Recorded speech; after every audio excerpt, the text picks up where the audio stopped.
الله يسعد كل اوقاتكم واهلا ومرحبا بكم في برنامج المسامح كريم. القصه اللي رح نتابعها بعد شوي هي من المغرب، مش رح تفصلها الان ولكن بعد ما نستقبل ونرحب صاحب الدعوه المهدي من المغرب.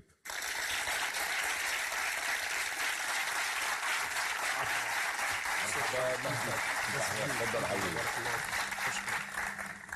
ايه الاخبار مهدي؟ الحمد لله. طمني عنك. الحمد لله، بارك الله. كيف كان وصولك؟ ان شاء الله ما تعذبت، كل شيء تمام؟ الحمد لله. من وين من المغرب؟ الحمد لله من كازابلانكا، الدار من البيضاء. كازابلانكا الدار البيضاء. اهلا وسهلا فيك. بارك الله. راح بحكي معك شوي، بس خليني اولا يعني حط المشاهدين بصورة الوضع. تفضل مش هيك؟ تفضل. المهدي متزوج من 6 سنوات من سيدة اسمها فتيحة، عندهم بنته صبي، يعني عندهم الولد عمره 6 سنوات والبنت عمرها سنتين. الله يخليهم. صار في مشكل مثل كل الأزواج، مثل كل العائلات، صار في مشكل، والمشكل مبني على أو سببه هو الغيرة، لأنه مهدي بيشتغل وظيفته حارس أمن بإحدى الشركات الخاصة بالدار البيضاء. طبعا عنده شوية متاعب مادية، عليه شوية ديون، بيشتغل اوفر تايم، بيشتغل بالليل. المهم انه في ليلة من الليالي قاعد مع مراته، يجي تليفون. هلا هو بيقول انه هي مديرة الشركة استدعته وراح يقوم بوظيفة معينة. راح طبعا رجع لقى زوجته زعلانة غضبانة قايمة قيامتها، يمكن مكسرة أمور في البيت. تمام. تخانقت معاه، زعلوا من بعض، طلع الصريخ، الزعيق، قام ضربها. زعلت الست فتيحة وزعلت كتير، يعني أخذت الأولاد وتركت البيت.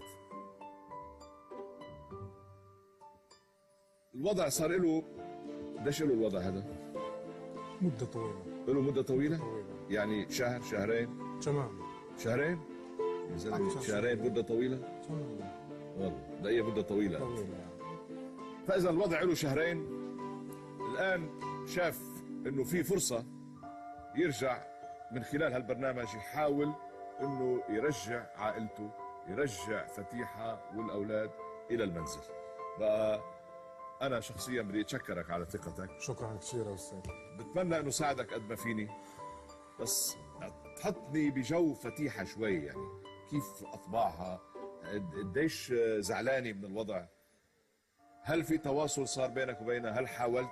حاولت كثير. كثير. رافضة تحكي معك؟ رافضة وبيصدني عائلتها كاملة. هل وسطت حدا من الأهل؟ هل كثير من أهلك كتير. من أهلها؟ أهلي أبوي وأمي بيحبوها كثير وتدخلوا بيناتنا وما في. مهدي، بس أنا بدي أسألك سؤال. على افتراض لا سمح الله تمام إنه الست فتيحة بعد ما تجي لهون، إذا إجت، لأنه ما بنعرف إذا تسلمت الدعوة ولا لا، بس على افتراض إنه لم تقبل إنه تفتح الستار وإنه تصالحك، شو رح تعمل؟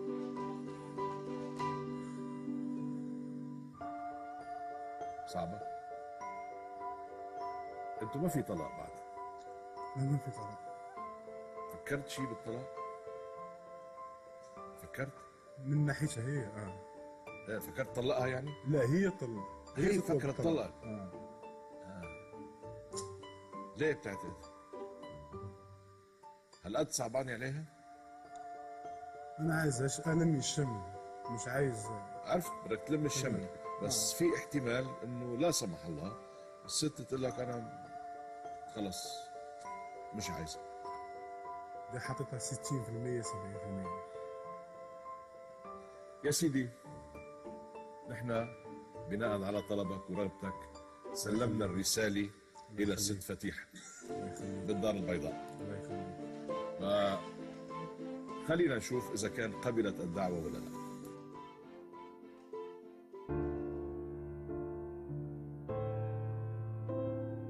أستاذ جورج، حنا الآن في مدينة الدار البيضاء بساحة الحمام، وغنتجهوا لمنطقة جوهرة عند السيدة فتيحة الشعبي باش نعطيوها الدعوة ديالها. أجيو معايا.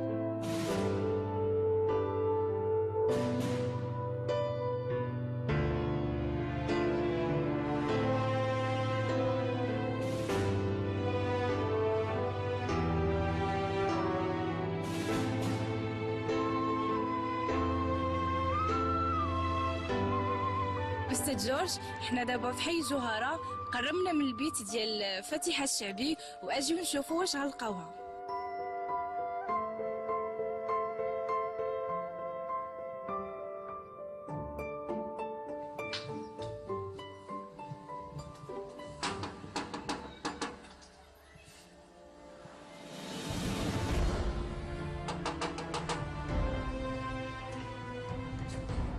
السلام عليكم، مدام فتيحة الشعبي، كلشي مزيان؟ بارك الله فيك. انت ام جوج وليدات، الهدى وايمن. ولادي. ايوا تبارك الله، الله يخليهم لك. الاستاذ جورج كيعطيكم هذه الدعوه للحضور ان شاء الله معاه. علاش لا، معرضه من الخير. اوكي شكرا. مع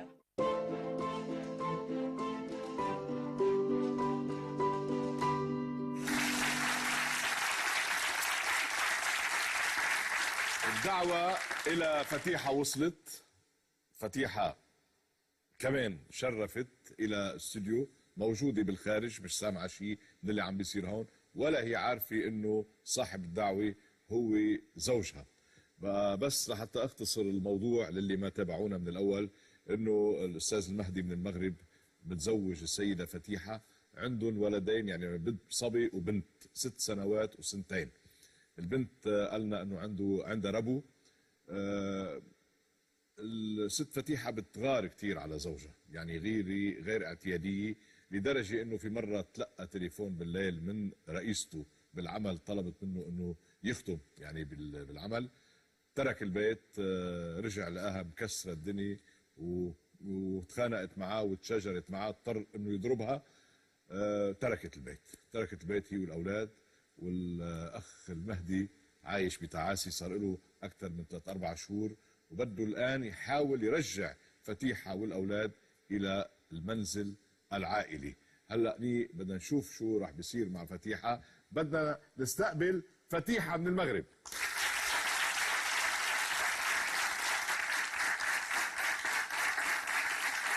اهلا ست فتيحه. اهلا تفضل يا عيوني. اهلا وسهلا. الله يخليك. كيف احوالك؟ والله بخير. ما شاء الله عليكي، شو الالوان الحلوه هيدي. الله يخليك. منوره بيك. كيف تركتينا المغرب كازا والاهل كلهم؟ كل خير، كل شيء بخير. والاولاد الحمد لله بخير؟ بخير. جبتيهم معك او بعدهم في المغرب؟ لا، في المغرب. مع مين تركتيهم؟ مع ماما. مع ماما. مع ماما. يا اهلا. بتشتغلي انت شيء؟ لا. طيب، عندك فكره شيء ليش جيتي على البرنامج؟ مسابقه. هي مسابقه مهمه جدا، والمكسب كثير كبير.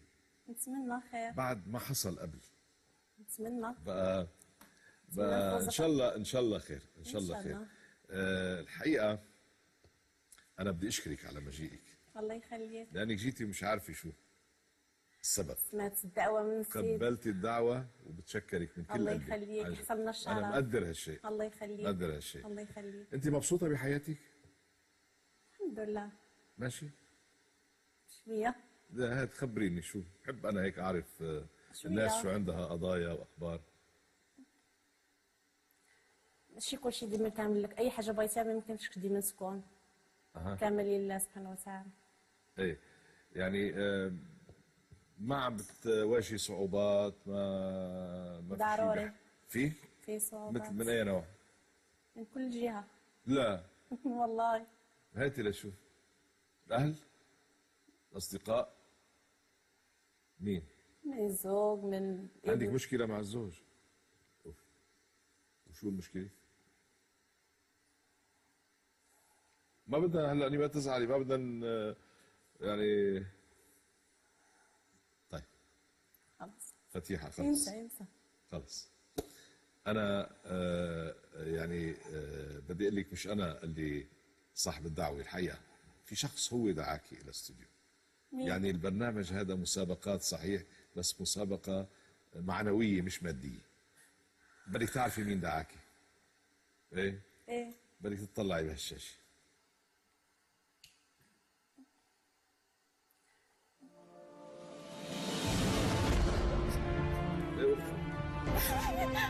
كذاب غدار خاين غشاش. لا عادي، عادي شوي، عادي شوي، عادي شوي، عادي شوي. كذاب وغدار وغشاش. فتيحة خليكي معي شوي، أنا مش ليكي، مش جايبك لهون لحتى تزعلي وتعاني. بليز خليكي معي. بغيتش نشوفهم، بغيتش نشوفهم. طيب هلا هو اللي دعاكي وحملني رسالة إليك. خلينا نسمع الرسالة بالأول بعدين نحكي. إيه رأيك؟ بغيتش نسمعو. لا نسمع الرسالة. تسمعيها مني؟ بشكرك، شكرا. بقول لك زوجتي الحبيبة، وحشتيني كثير، وافتأت هذا اللقب الذي لم أنادي به أحدا سواك. أكتب إليك هذه الرسالة وقد تعبت من بعدك ومن بعدك، أنت وأطفالنا اللذين أفتقد حضنهما كما أفتقد حضنك. أكتب إليك ولا أعرف كيف طوعك قلبك على أن تتركيني وتصطحبي معك الأولاد. بيقول لك يا ماما ميا، يعني ماما ميا، بيقول لك ماما ميا، بيقول لك يا ماما ميا الحبيبة، أنا آسف على ضربك، فقد كان من شدة غضبي وفقدت أعصابي، وصدقيني لم أخونك في أي مرة، لأنك المرأة التي تكفيني، ولأنني لا أستطيع أن أخون حب العمر بيننا، وعشرة 6 سنوات كنت فيها أسعد الناس، ولم أكن أتصور أبدا أنك ستشكين بي بعد مكالمة هذه الليلة المشؤومة. ماما ميا الحبيبة، أقسم بالله أنها كانت مكالمة عمل، وأن رئيستي في العمل هي التي استدعتني، وأنها مستعدة لكي تقسم لك هي الأخرى على ذلك، فليس بيني وبين أي أحد غيرك أي حب، وإني أكاد أموت كل ليلة قلقا عليك وعلى الأولاد وعلى ابنتي التي تعاني من الربو، وأحتاج لأطمئن عليها وعليك. يا زوجتي الحبيبة، هل يمكن أن تنسي حبي بهذه السهولة؟ وإذا كنت أخونك فهل كنت لآتي إلى هذا البرنامج لأطلب الصفح والسماح؟ أرجوك عودي إلى المنزل، وإن كنت تفتقدين عملك فلا مانع عندي من أن تعودي إلى أي عمل يرضيك لكي نعود كما كنا، ودعينا ننسى ما فات ونبدأ حياتنا من جديد بأن تقولي لي كلمة واحدة: المسامح كريم. يعني أنا متأثر شوي، أنا عم بقرأ رسالة، بس متأثر أكثر أنا عم شوفك عم تبكي هيك. كذاب، أتي كذب. أنت شكيتي فيه، خلينا نحكي أنا وياك شوي. أنت شكيتي فيه، اجته مكالمة بالليل، أقفل التليفون السماعة ومشي. أنت ظننتي إنه وحدة اتصلت فيه، مش هيك؟ ديما تتصل بي، ديما مشي مرة واحدة. بتتصل فيه كانت دايما تتصل. هي مسؤولة رئيسته يعني؟ لا مش رئيسته، الصديقة ديالو. عنده صديقة هي؟ عنده صديقة. هذه ماشي مدة ديال 3 شهور. بس انت عندك شيء دليل محسوس على ذلك يعني؟ كيف عرفتي؟ هو تبدل معي من نهار اللي زادت الدريه الصغيره. فهمينا شوي. هذه مده عامين 2 وانا عندي من هذا المشكل، ماشي دابا 3 شهور. سبق وكلمتيه فيها؟ ديما منين تعرف على هذه الصديقه الاخرى ما بقاش يصرف علينا، قطع المصروف، تنقول له عطينا باش نصرف على ولادي، وهذاك كنت ما عنديش، نهضر مع الفلوس تيضربني تيقول لي سيري لداركم، سيري عند امك، فيما نقول لي بغيت المصروف. ضربك قبل المره؟ ديما تيضربني، دائما كان يضربك؟ دائما بيضربني. طيب انت هلا وين رحتي مع الاولاد؟ رجعتي لاهلك؟ رجعت لاهلي. ايه شو بيقولوا اهلك؟ عندي غير امي. امك؟ ابي متوفي. الله يرحمه. الله يرحمه. والوالده شو بتقول؟ امي اصلا مريضه، وديما تنبقى نعاود لها نشكي لها، هو تيعرف حتى حد ما عندي اللي غيدافع عليا. حتى الا خدا فرصه ديما يضربني ويرجع ويضربني ديما. ما يصرفش علينا، بنتي مريضه تيمشي هو عند صديقه ديالو تيخلينا حنايا، لا ماكله لا حتى حاجه، ما تيعرفنا في والو. خصني انا نخدم باش نصرف على ولادي. فتيحه ما بعرف هو برسالته، يعني انا شعرت وكانه صادق، يعني وكانه طيب ليه بده يجي قدام ملايين الناس يعتذر منك ويطالبك يطلب منك تسامحيه ويقول لك ارجعي اذا ما بيحبك؟ يطلقني باش ارجع ليه. انت بدك يطلقك؟ بدي يطلقني. ما ممكن ترجعي له؟ ما بدي ابدا ابدا. طيب خلينا نسمعه، بركي بده يقول لك شيء، هو بركي بيقنعك بشيء. مهدي تفضل. الى الان مش مقتنعه، قالت عنك كذاب منافق، وش قلتي كمان؟ خاين. ومش اول مره، والمساله لها سنتين، يعني مين عم بيقول الحقيقه فيكم؟ فتح كيفاش كنت معاك انا في الاول قبل من 6 سنين هذا؟ قبل ما تكون معايا رئيس العمل كان راجل، دابا ولات عندي مرأة. في الاول كنتي عارف هاد القضيه، كان عندي راجل كان يوميا كيتصل بيا كيبغي يطمعنا على احوال الشغل. لما تغير راجل اصبح ست، من تماك بدا المشكل. هي قالت لك يا مهدي، هي قالت ما في شيء بينك وبين رئيستك، بس في وحده تانية إلها سنتين بتعاني ومتزاعل انت وياها على الموضوع، وهي بتشارعك على الموضوع، وقالت لك وضربتها كذا مره. شو عم تحكي صح ولا لا؟ هي ضربتها مره واحده. ديما. مره واحده. ديما. مره واحده. ديما يعني دايما. شو مره؟ دايما يعني تضربني دايما. ما هي انضربت الست، هي عم بتقول انه ضربتك عده مرات. ناسي المرات الاخرى؟ لا مره واحده، والله مره واحده. طيب احكي لها اللي بدك تحكيه. في وصلتوا الى وضع الان كثير حساس ومفصلي، او بترجعوا سوا على المغرب وبترجعوا العيله، او رح تبقوا منفصلين. يعني الست عم بتقول بدي يطلقني. تفضل.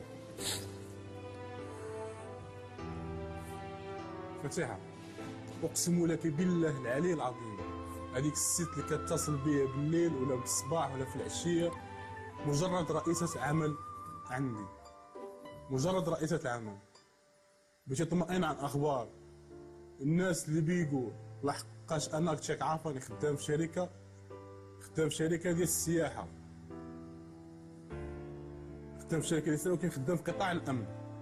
الوفد اللي كيجي كاين اللي كيستقبلهم، ولا ما كانش شي حد يستقبلهم انا بنوب عنهم، بحكم اني اقرب واحد لمقر العمل. كذاب. اقرب واحد لمقر العمل. ما فيش عمل بالليل. خليني اسالك سؤال. تمام. فتيحه قالت انه انت وقفت المصروف عنهم خلال سنتين. مش موقفت المصروف، هي عارفه ظروفي، غارق ديون، عارفه الظروف ديالي، غارق ديون. اخر شهر دائما ما فيش مصروف، ما فيش. بنتي مريضه ما تبيش تعطيني فلوس نشري الدواء، ديما ما كاينش. ليكي فتيحه، طيب يعني كل انسان عنده ظروف، ممكن يكون غارق بالديون. يعطيني قليل، والو ما تعطيني والو. خلاص سكر، ما عاد يعطي سكر من مره. مزبوط الكلام؟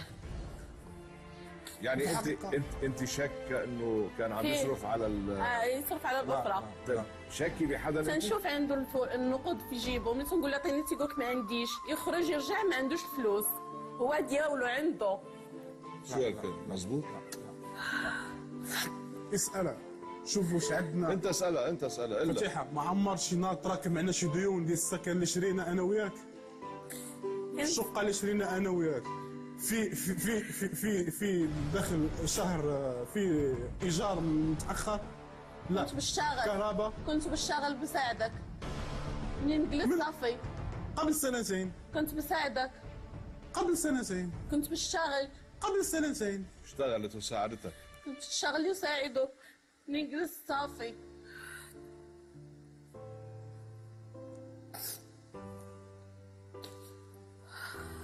قول انا تركك لانه بدك تقنعها. الى الان لم تقتنع. الله يخليك، اقسم لك بالله العلي العظيم ما في حاجه احسن من الله نحلف به. والله ما بيني وبين شي واحد شي حاجه. اقسم لك بالله العلي العظيم ما تنعرفتش شي امراه، انا ما تنعرفتش شي ست من غيرك انت. عم يقسم. اقسم بالله العلي العظيم. ليه عم تفترضي انه كذاب؟ عم بيقسم عم المرة قبل ما اخرج من المنزل دخل الدوش خرج، عيطت له في التليفون خرج. منين دار شي ساعتين رجع للدار، رجع دوش. منين سولته كي دوشتي طاح عليا بالعصا ضربني ويقول لي روحي لبيتكم، روحي عند امك.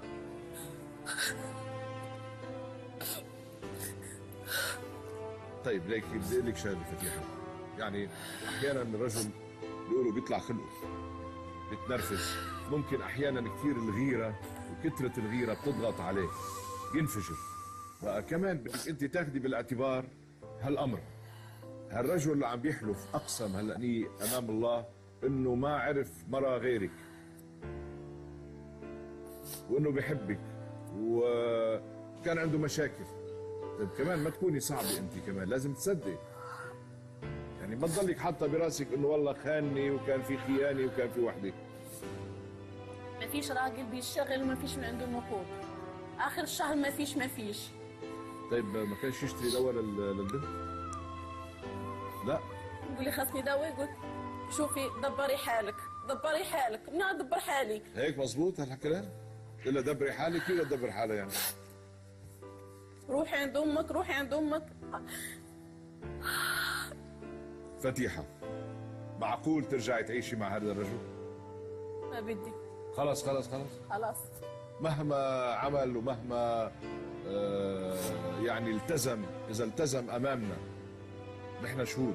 هيرجع يضربني ثاني، هيرجع يضربني، يتكرفس عليا. أنا حاترك لك رقم تليفوني، إذا ضربك أنا بدي أحطه بالسجن. شو تضربها أنت كمان يعني؟ غلطة والله لا غلطة عمر. شو غلطة يعني؟ غلطة عمر. بدك تقول لها إنه ما بعيدة بقى أبدا بحياتي. ما بعيدة، أقسم بالله العلي العظيم ما بعيدة إن شاء الله. ولا بتحط إيدك عليها بقى؟ ولا ليك فتيحة أنا اسمعيني مزيان. هذا الرجال بحبك، سامعة؟ ما بغيتش ندير غلط يداروا والدي وبعدوا على بعضياتهم، بغيت نكبر ولادي معايا. باغي نكبر ولادي معايا، ديري لي في البال يا فتيحة. مرة واحدة لا تعصبت في حياتي كاملة، غفري لي، إن الله غفور رحيم. مرة واحدة غلطت، عمرها ما قد ظلمني كثير. فتيحة الله يرضى عليك، الله يرضى عليك، ما بغيناش نكبروا الدراري بعاد علينا، خليهم وسطنا. ما عملتش حساب ليهم. ما درتش ليهم حساب. ما درتش ليهم حساب. اقسم بالله خلق الدنيا والكون، انا عمري ما خنتك وعمري ما فكرت انا نخونك. الله احسن من كل شيء. فتيحة يعني بدك شوي تسترجعي انفاسك وتفكري هيك على رواق وبهدوء. ما بدي اضغط عليك كثير لانه مش واجبي انا اضغط عليك ولا دوري اضغط عليك. هيدي حياتك، قرارك انت بتحبي انك ترجعي تستأنفي حياتك مع هذا الانسان، تستأنفي حياتك، ما بتحبي قرار عندك. بدنا نوصل للحظة الحقيقة فيها الستار بينك وبينه، هذا الستار معنوي، بس هذا الستار ممكن يفتح لكم حياة جديدة، ممكن يضل مقفول وكل واحد يمشي بطريقه. بدك تفكري شوي وتقولي لي إذا بدك تسامحيه وترجعي معه مثل ما تعهد، لأنه أنا رح آخذ تعهداته على محمل الجد ورح نتابع نحن. فكري. ديري بحساب الوليدات فتاح، ديري بحساب ايمن وهود، فكري مزيان وديري بحساب ايمن وهود.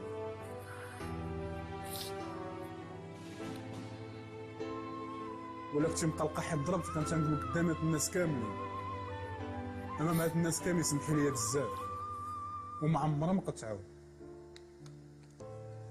وتنقول سمحي لي بزاف وبزاف بزاف بزاف وما عمرها بقات تعاود. الله يخلي لك اللي عزيز عليك. فتيحه تفكري شحال من حاجه زوينه كانت بيني وبينك. واش كان كلشي خير؟ 6 سنين كان كلشي خير، وقبل كاع من 6 سنين 10 سنين كلها، انا ما فهمت شيء. 10 سنوات كلها ايه كان كلشي مش ايجابي. ضروري فيه ايجابيات، ضروري فيه يوم حلو.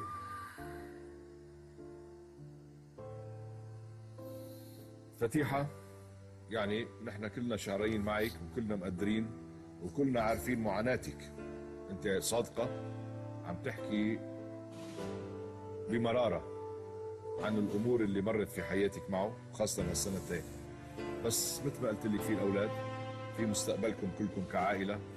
رجل انا بعتقد نيته صافيه، نيته صافيه، ما كان اجى لهون، ما كان مضطر يوقف امام ملايين المشاهدين، امامنا نحن على الاقل، ويحكي هالكلام، يذل نفسه ويطلب ويعتذر ويقول لك انا اسف وانا مستعد انه ابدا حياه جديده معك. القرار الان اصبح بين يديك فتيحه. سمحي لي يا فتح، انا بكرر الاعتذار ديالي.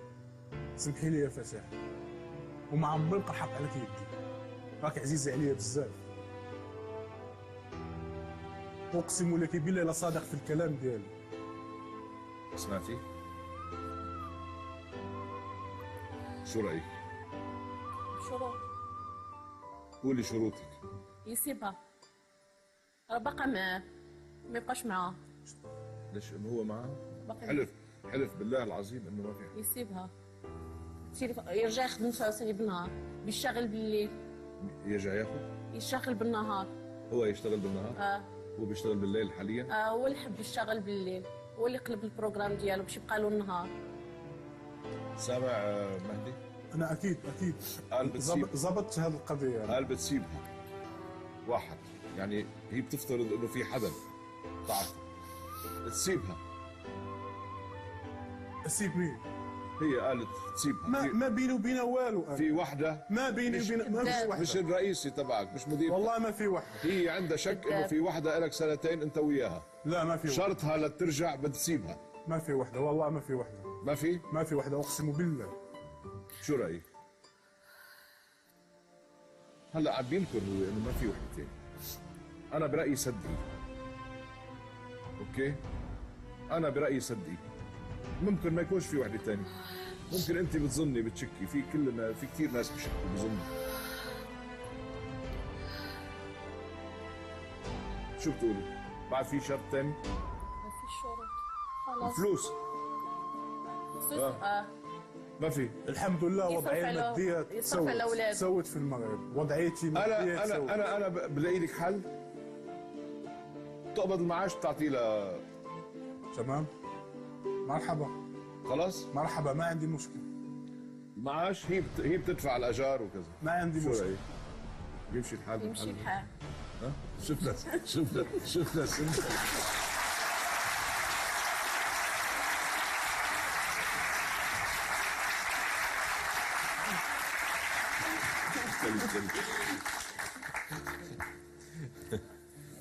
فتيحة، هلا لحظة الحقيقة. بدك تفتحي الستار، تطلعي، بتقولي المسامح كريم، ونحن حنتابعك. أنا أبوكي رح تابعك معه، الله يرحم أبوكي، أنا بدي تابعك معه. بس طلعي بهالشاشة قولي المسامح كريم. عشان خاطرك مسامح كريم. مش بس عشان خاطرك، عشان عشان الأولاد. خلاص مسامح كريم، قولي له مسامح كريم. مسامح كريم.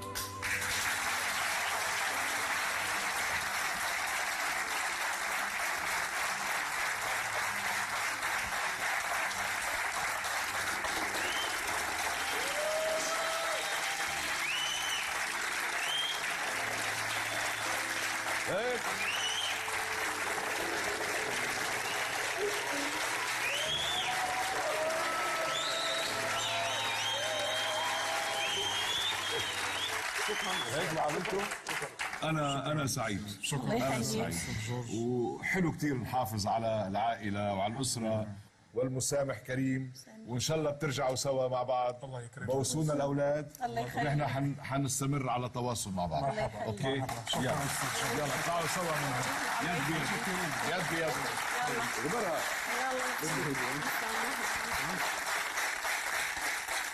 على كل حال هيدي قصة بتنتهي بهيك جو من الفرح والسعادة.